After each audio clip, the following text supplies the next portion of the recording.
Orang yang penuh semangat itu, dia tidak punya tujuan apa-apa dari kerjanya. Di antara keistimewaannya Alexander adalah semangat dan ambisi yang luar biasa untuk menaklukkan dunia.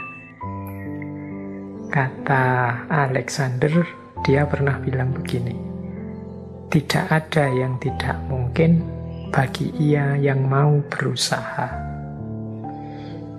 Nah, ini teman-teman mestinya ya sudah ngerti dengan quotes ini, dengan pernyataan ini. Hanya saja kadang-kadang memang ini sering tidak hidup dalam keseharian kita. Kita itu sering terhalangi oleh pikiran kita sendiri tentang mungkin tidak mungkinnya sesuatu.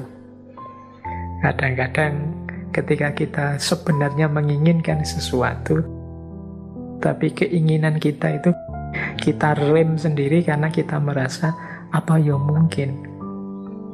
Ya kalau kita sendiri sudah bilang tidak mungkin, kalau kita sendiri sudah tidak yakin, ya tidak mungkin itu terwujud. Maka kata Alexander, sebenarnya tidak ada yang tidak mungkin itu.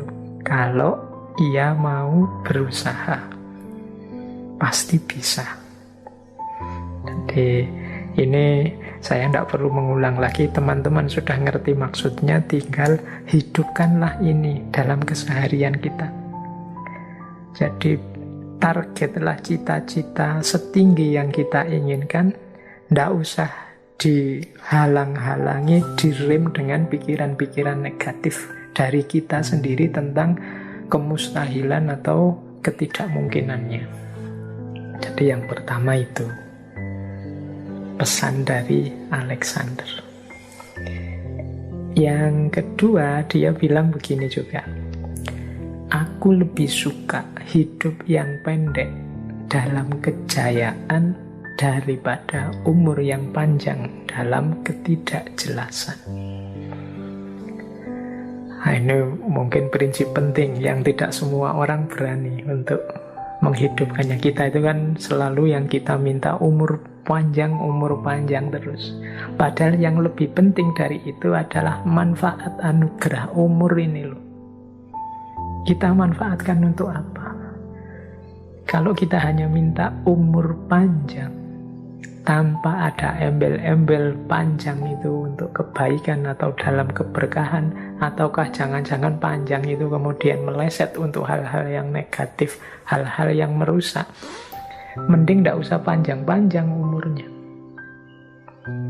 Jadi kuncinya bukan pada panjang pendeknya umur itu, tapi pada manfaat, maslahat, keberkahannya.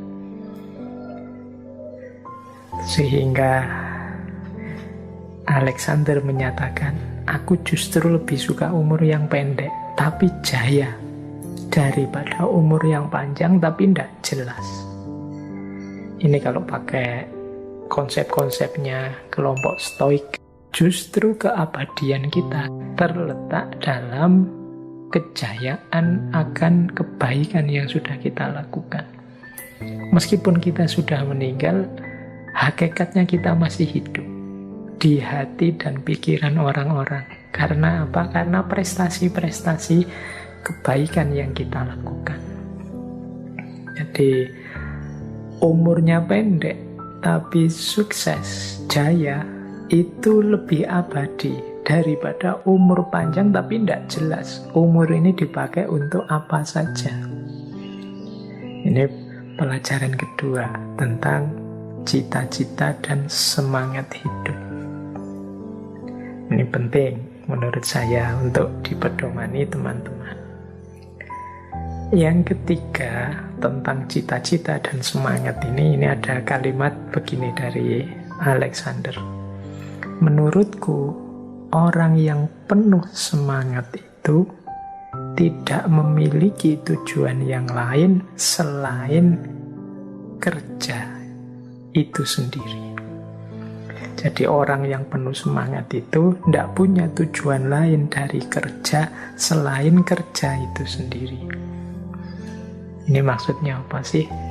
Orang yang bersemangat melakukan sesuatu, bersemangat ingin mewujudkan sesuatu, itu justru kebahagiaannya terletak pada semangat, pada kerja itu. Bahkan tidak pada hasilnya. Kadang-kadang orang itu kalau hasilnya sudah terpenuhi, dia malah terus gelisah, terus bingung. Ini terus ngapain lagi? Wong targetnya sudah tercapai. Justru saat berjuang, saat berusaha, itu dia merasa bergairah, bersemangat, bahagia. Tapi ketika target tercapai, dia malah gelisah karena harus mikir apalagi yang harus ditarget, apalagi yang harus dilakukan. Jadi justru seperti katanya Alexander tadi, orang yang penuh semangat itu dia tidak punya tujuan apa-apa dari kerjanya selain kerja itu sendiri. Karena hakikat kerja itu membahagiakan. Kalau bahasanya Karl Marx, kerja itu eksistensial.